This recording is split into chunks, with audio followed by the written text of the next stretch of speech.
Hello guys, in this video I am going to show you how to get to know to several features on the whatsapp.com website.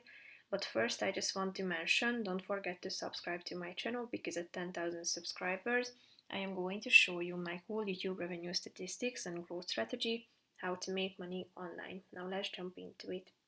First of all, open the website on your device, then go to your homepage and tap on the features button at the top. You should select from these 5 categories,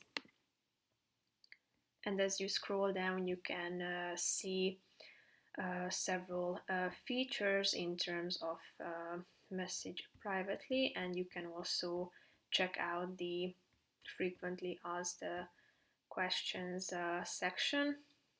Here are a bunch of questions. Tap on it to get to know to the answer, and here you can see videos about it. So basically that's it for this video guys. See you in the next one. Bye bye.